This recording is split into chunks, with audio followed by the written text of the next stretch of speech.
Claire, I was thinking back for a few minutes on everything I've had the opportunity to do in this portion of my career.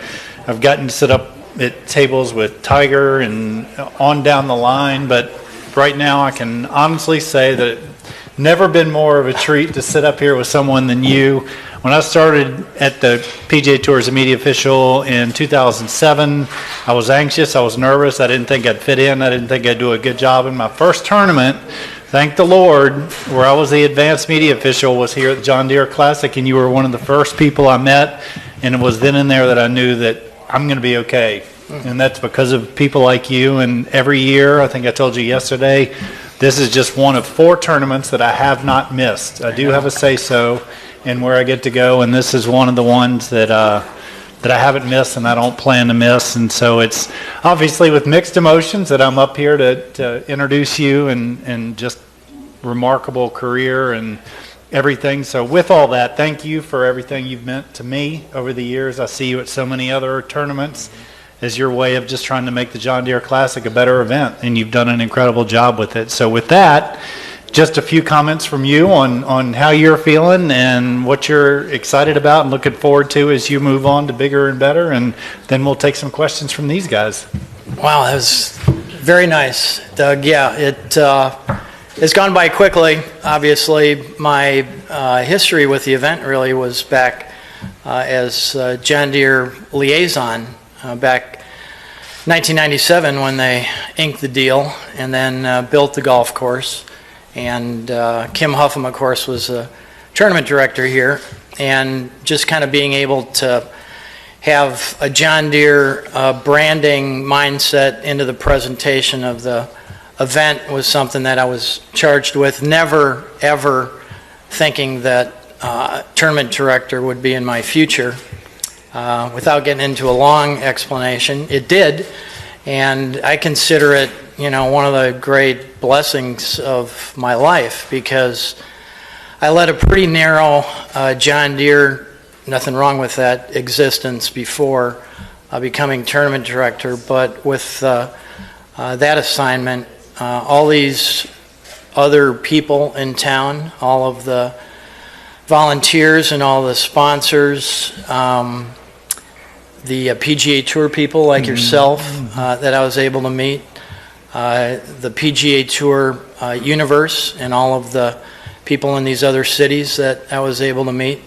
It's been so gratifying, and that's what really I remember and I'm thankful for more than anything. Just as you said, these relationships mean a lot, and there are so many of them, and I'm very thankful for that.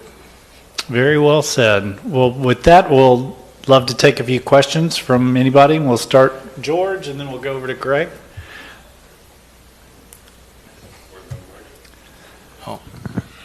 Claire, I was at the hotel today watching some of the PGA Tour players doing their workouts, and I was thinking about how much work they put into their game. And for years, they've talked about magic happens at the John Deere Classic. It doesn't really just happen. You have assembled a great team with a succession plan and led something really terrific here. Can you reflect on that a little bit for us? It's one of the things, thanks George, that makes it easy to pass a baton. The staff we have right now, Andrew Lyman is in the front row there. I know it's almost time for me to leave because Andrew's starting to wear a white shirt, so that's never happened before. Little observation. Ashley Hansen as our assistant tournament director, Jen Kress, director of sales, Michaela Booth, director of birdies, Marshall Lamb, and Sarah Hill. They all are just world-class rock stars, and the envy, quite honestly, of other events. We go to PGA Tour meetings and they talk about our group. So in a small office, 7 people, it's nice to be able to retire, if that's the right word for it. I'm still going to be doing a few things with this group in place, and we got our reorganization done last fall. So this event, quite honestly, has been put on more by that group I moved into executive director role on the org chart, which is a great gig because everyone else does the work and I get a paycheck, and that peels off after this year, unfortunately. But anyway, George, it's magic. What's gone on here, and it's layered, with the staff being the first and most important layer, but everything underneath there, all of our board and our volunteer chairs and sponsors and everything else. Big pyramid. You've been very kind and effusive with praise for your staff, but I wonder if you've had any time to reflect on your personal journey and beyond what you responded to Doug, just the idea that people who work in sports say they're going to work in sports forever, and you're pulling the plug on your own terms. It's got to be bittersweet. Not as much as you might think. As far as the bitter part of it, it's been sweet. To me, this is a present moment business, and you better be in the present moment if you want to survive. There are so many things that you have to accept and adapt to that I really have never felt like a big retrospective look, either in the past or a big look forward, was part of the way I approached life or the way I approached this job. My prediction is, as I walk out of the stone house in December and these 7 people, it might hit me differently because they're so great to hang with.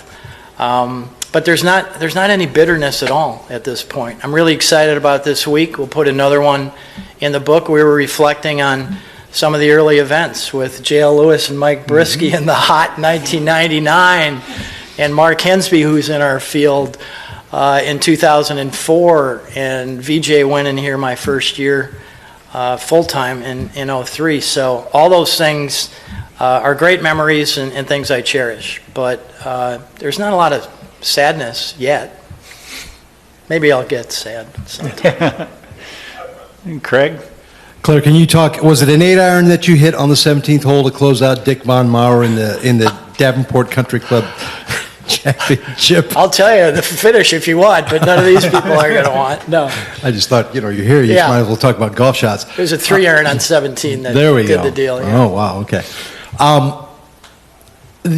When you talk to other tournaments, the relationship and the symbiosis that you brought as a Deere marketer by trade to the position of tournament director, is that a relationship that is the envy of the tour, and is it something that is how is that? Can you reflect on how that's helped the John Deere Classic grow and remain going on 26 years now of tournament sponsorship? Yeah, I don't think it's unfair to say that if it weren't for John Deere, this event would have been gone. And having a world-class, respected brand like John Deere and company like John Deere as title sponsor changed everything. Donated the land, provided the equipment across the entire network. So we are the envy of many events because of the depth of the relationship we have with John Deere. They're a mile and a half up the road. If we need to talk to anybody decision-making wise, they're right there, and they're fully invested in what's going on here. Their involvement in being a good corporate citizen is critically important to them. I remember when I first went through my orientation when I came out of college, first as a John Deere employee, they go, we want to improve the quality of life in the places where we do business. That had nothing to do with the golf tournament. That's in their DNA anyway. The charitable effect of the tournament means a lot to them. So if you go to other events, those title sponsors aren't necessarily in that hometown, in that town. The depth of this also includes they're in the equipment business. There's something really tangible to look and feel.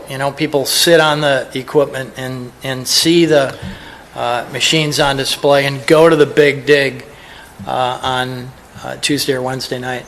So yes, I would say that they're other events that are envious that we have, but we never have taken that for granted, and we always want to make sure that they get their money's worth. Because if, they ever decide not to renew, it's going to be hard-pressed to find another title sponsor with that kind of strength.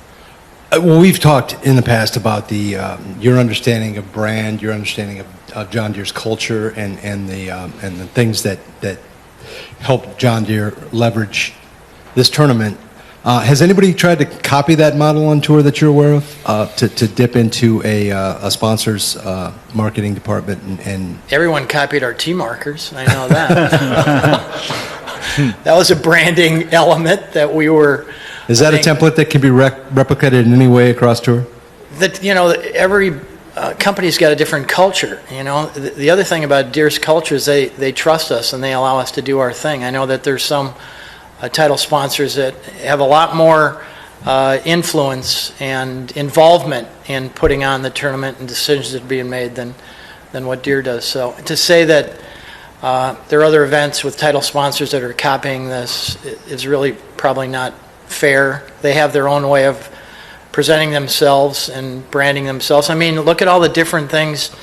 How different is it to sell equipment than it is to sell mortgages or insurance or cars or something else? It's hard to compare one company to the next when they have products and different philosophies. There's always discussion. I don't mean to dominate the microphone. I don't see any hands up. There's always discussion about strength of field, and you spend a lot of time out recruiting. Talk about your relationship with players and the way that you've tried to manage the challenges of this date, and also how you go about understanding that you still see players that won't come, but they're still happy to see you. How do you manage that? Well, we've always had our challenges with the date. I like to say we hit for the cycle. We've been opposite the British Open, we've been opposite the Olympics, we've been opposite the Ryder Cup, and we've been opposite the President's Cup. So our history is not always to have, the top 10 players in the world here. That said, we've always succeeded. It's a big deal in the community. Our title sponsor succeeds by leveraging these relationship opportunities. They're going to have 600 people in this week, and they quantified a couple years ago that they sold $130 million worth of ag equipment just in guys that have played in the Pro-Am the last 10 years. So that's a success. The charity, $145 million basically since John Deere became title sponsor. That's a success. So to me, you can't judge the success of the tournament just by the strength of the field. It's always great to have highly ranked players, high Q rating players here, and we've had our share of those. And when it happens, it's great. One of the local news casters this morning, when they were talking about strength of field, pointed out, yeah, but those people never seem to win. So you always have question marks going into Sunday. Who's going to be victorious? Who's going to wind up winning? But it's been a successful week anyway. As far as relationships, I think it's important in life to have positive relationships. So whether or not that means that they're going to come here some year or not, that's the hope. But look at Jason Day. I mean, we gave him a spot as a 17-year-old. He made his first check here. I think that was 2005 or 6. And he came back, I think, 5 times. And then, becomes number 1 in the world. And it's tough once you're getting in all the majors and the World Golf Championships. You can play all over the world. It's tough to build a schedule and include our event, which is a week before the British up until this year. But here he is this year to come back and, recognize that we gave him a spot. It's exciting to have him here. And that's the value of the relationships, I think. There's not an expiration date on them. Webb Simpson, same deal. We gave him a spot, won the U.S. Open, had a tough time coming back, but he's coming back this year. I saw him at Valspar, and he goes, I'm coming back to thank you for the sponsor exemption. So that's a really long answer. Sorry about that. Well, he took like two of my questions in the answer. But Who are you? I'm Matt Randazzo. Okay. We've met Yeah. like twice. When you talked about Deere and the relationship with Deere, I found from 2003 you and Kim being interviewed by Jim Mertens as they were passing the torch, if you will, and they asked you about the future, and you talked about, not a direct quote, but about the community, and there's ways to tap in the community that we haven't done yet. You look now 20 years later and how involved the community is. We talked about Deere itself, but the other organizations, the other charities, the other companies in the Quad Cities. How proud are you of that? And is that something that you kind of set out 20 years ago with that thought process in mind? Did you achieve what you may have thought of in 2003? Number one, I don't remember saying that. It was really good. But I think we have, become stronger. The experience of being a hospitality sponsor or something is first class. Not that it wasn't 20 years ago, but we've continued to improve with the build and the experience that anybody has out here. We have all of our hospitality sold out this year, which is exciting. So I think we have tapped into, if that's the way I term, more corporate sponsorships. And certainly on the charity side, I don't know what our number was back in 2003. But last year, we partnered with 470 different organizations and delivered $12.5 million to them, including an 8% bonus check, which didn't exist 20 years ago. We never had the bonus program back then. So, yeah, I'm really happy with where we are today, and I know that it's going to get better over time, too. We've tried to ask you your favorite moment, and you very, very creatively said a favorite spot. Mm-hmm. So you don't have to pinpoint you to one. So I'm going to try it from a different angle. If you could golf around a golf in a foursome, yourself and three other guys that's played in the John Deere Classic under your tenure, who would you choose to go golf with?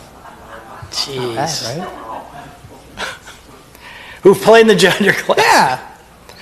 Well, that's pretty easy, really. I mean, the ones that you would think about, and they're all really great guys. And you're restricting me to three, so everyone that doesn't fall on the list, it would be Zach, my first exemption ever. It would be Strick, three-time champion, unbelievable, and Jordan Spieth. I just think the world of him, even though we're still waiting for him to come back, and I'm sure he will someday, soon. They're guys that you would love hanging with anyway. So I won't ask you which. Who did I leave? I won't ask which media guys you want to golf with. So I couldn't Craig, come up with three. Sorry. TC. There you go. Anybody? Craig. TJ. This is a lot longer than I thought it was going to be, by the way. You're doing great. You think so? Yeah, you do. Wait till the transcripts come out. You're not used to being on this side of the table. Yeah, you're used to dealing with all this anyway. So, hey, part of your legacy, I guess we can say, is tied to your sponsor exemptions. Mm-hmm. You've done a tremendous job in the last 20 years of pinpointing the youngsters, the guys that you want to build those relationships with. Talk about that and what that means to you, having seen some of these guys handpicked, quote unquote, these guys for the sponsor exemptions and what they have done for this tournament as a result of those sponsor exemptions. I didn't start it. I was on the executive committee with Kim as a tournament director when we invited Lucas Glover and Zach Johnson and others. I certainly believed that was a way to start relationships that could, over time, pay off with players coming back who had accomplished great things, and it did. I've kind of compared it, I guess, to an IPO, where there's an initial public offering of this new product, and there's no promise that there's going to be success, but you try to do your homework and identify guys, in this case, that were going to be successful as athletes, but quite honestly, we also were really focused on young men that we liked and respected and had a lot of regard for. And there's some that were more highly ranked out of college that we didn't give spots to just because we didn't think they checked all the boxes. Now, when they succeed, that's great. I'm going to give you a true confession right now, because people have said, oh, wow, you did a great job picking exemption. I said no to Scotty Scheffler, okay? So don't give me too much credit. That's one that really kind of was a whiff, but I think he's going to do okay. Anyway, that's the philosophy. It's changed now again, though. Pearson Cootie out of college gets a chance on the Korn Ferry Tour through PGA Tour University. Top 5 guys go and get their professional starts, and he's already a winner. So we'll see how that goes over time. Chris Gotterup this week is really an easy guy to root for all those reasons I talked about, as is Patrick Flavin, as is Quinn Riley, as is Luke Gannon, all great gentlemen and terrific athletes and people we expect great things from. And we expect them to come back. Over here. Claire, thanks for everything that you've done for me over the years. I wanted to ask you how you feel about this LIV golf thing. Mm-hmm. If you perceive it as a threat to your tournament and to the PGA Tour in general. Well, I don't think there's any doubt that it's a threat to the PGA Tour. It's, disruptive for sure. As far as the John Deere Classic, and that's all we have control over, that's all we can, make decisions about. In my opinion, it's a totally different product, and it's a totally different experience for a fan. We talked about all those ways that this succeeds locally. It succeeds for our title sponsor, who develops relationships and has a brand presence in 200-plus countries. It means a lot to the community, $50 million economic benefit.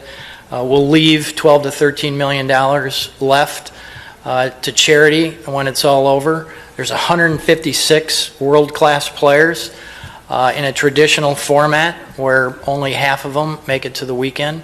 So it's a totally different product than what the Live Golf product is. They'll leave Portland and not be doing all the kinds of things that we're doing here, nearly as positive. So it's changing by the day. Obviously, it's changing by the week, but we're focused on things we have control over here, and we're looking forward to having a big impact this week. George? Nope. Oh, TJ again. sorry. Hey, Claire, a lot of players have not been shy to say you are the best tournament director on tour. What does that mean to you when you hear words like that? Well, it's a terrific compliment. I don't know that you can quantify something like that and say someone's 1, 2, 3, whatever. It means a lot, and I'm appreciative. You could argue that there's better ones out there. But I think what I'm really proud of is I've tried to represent John Deere, and I've tried to represent the Quad Cities. So maybe that's what they're responding to. George? Claire, we came here hoping you'd take some credit today, but that would be diametrically opposed to the way you carry yourself. I must ask you, when I went to the PGA of America on demo day, they had a John Deere excavator hooked up to a putter. Every time you come to this tournament each year, people are wondering what the staff is going to come up with to make things differently, aesthetically pleasing, experientially. I read in a recent Business Journal report where your successor, Andrew, said, we have no shortage of ideas. We can't implement every one of them, but we sure make an effort to make it better each year. What does that legacy mean to you? It's the only way you're successful is to, improve your product. It's, basic business best practice. And it's quite honestly as much or more involved with the people at John Deere, understanding the value of this, tournament, getting their money's worth, getting their best value, and coming up with these ideas.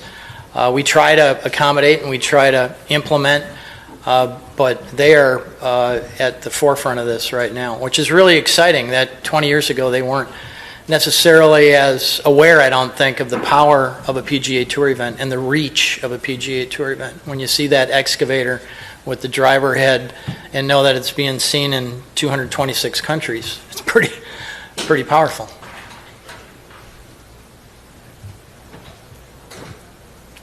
Anybody? All right. Well, so last question, we'll let you go. What's the next? Yeah. What's on the horizon? Well, Andrew's left now, but he's promised me that I'm going to be able to be a player liaison. So some of those relationships that I've developed, I can keep going, as well as learning the new wave of PGA Tour players, and more specifically, the Monday Pro-Am, where we're always looking to get 28 guys to play. I'm going to be kind of in charge of that. So Good. So you'll still be around. I will. Yeah, that's why I can't be too sad about it. Fantastic. Well, thank you for everything you've done on behalf of everyone here and all those that can't be here. No one better. Thanks, Doug. Thank you. Appreciate it.